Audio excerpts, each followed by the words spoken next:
So today we're talking about what we love about natural footwear. We're going to talk about the benefits of it, and then I'm going to show you some examples of some of the brands that we have that people wear from our house. What is natural footwear in contrast to not natural footwear? There are really two things. They're low profile, meaning they don't have big cushiony soles, and they have a wide toe box to let your feet spread out the way they would if you were actually barefoot. You want to have strong muscles in your feet. You want to have a nice strong arch in your foot. You want to have strong muscles around the toes. You want to be able to spread your toes, which I can't do very well, but you want to be able to work on doing that. You want to work on those things in order to have that solid foundation from which to move.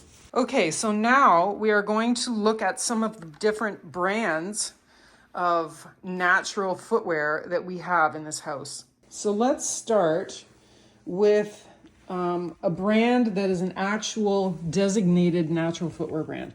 So this one is a Vivo Barefoot. That's the name of the company.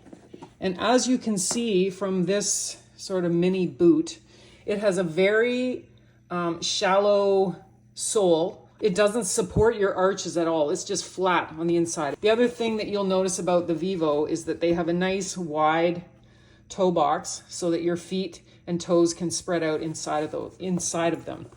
So that's the Vivo brand. And there's a few other options that we have. So these are more of a trainer. Again, you can see it has a nice wide toe box, very low profile. These are also Vivo.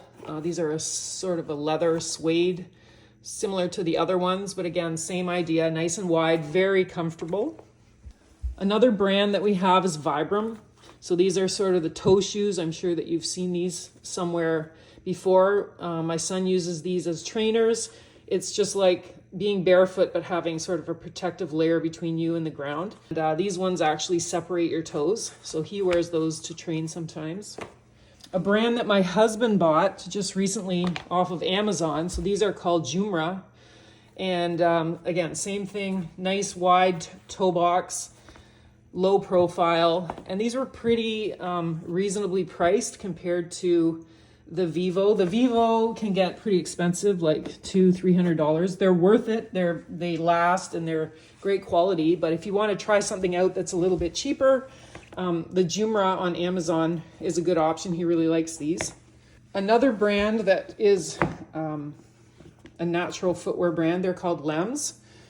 Again, you see the nice sort of square toe box, low profile. These are mine. I love these shoes. They're very comfortable, all leather. Again, they're not cheap, but really nice, great quality.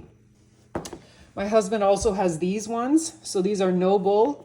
And not quite as low profile as the other ones, but pretty good. They're not like your regular boot or running shoe. And these ones I think are waterproof. Don't quote me on that, but yeah, and they have more of a square toe as well. So he likes those.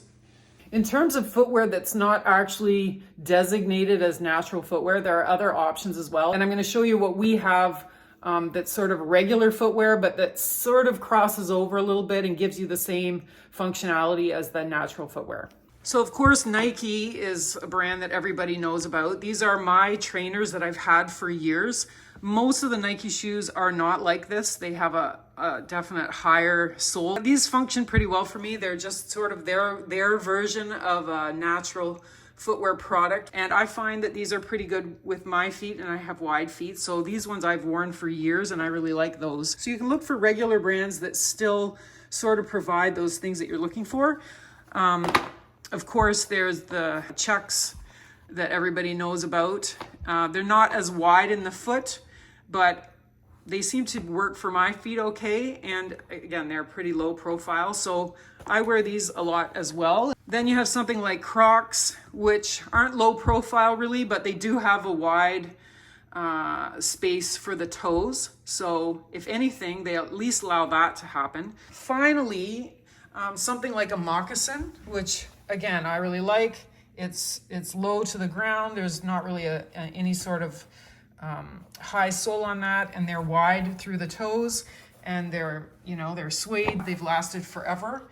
And I really like that as another option. So one thing to think about when you're talking about natural footwear is, you know, sort of making the transition from a regular shoe to a natural shoe. I'm in my 50s. I wore regular shoes for most of my life until I was about 40.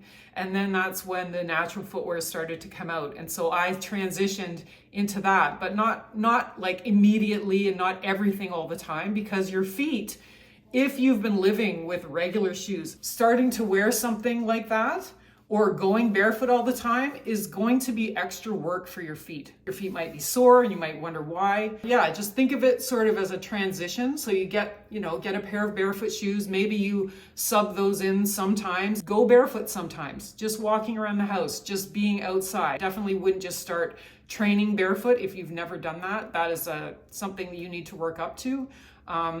But just sort of being barefoot around the house. One thing that I still won't do at this age is I would never run 5K in a barefoot shoe. My feet just couldn't handle that. I need the support. The muscles in your feet need time to adjust. And so you need to really think about that and take that into consideration. There's one other thing that I would recommend doing is get a pair of toe spreaders that you can wear, you know, for maybe 10, 20 minutes sometimes, work your way up to that. And the toe spreaders just really help to spread the toes that have been like crushed in shoes all this time. They're really cheap and you can just wear them, you know, when you're at home. Your feet are your foundation. The little muscles in them actually matter and they affect everything else in your body. So you want to treat your feet the way you would treat any other muscle group. You want to work your feet, you want to develop the muscles in a safe, effective way so that the rest of your body can function the way it's supposed to.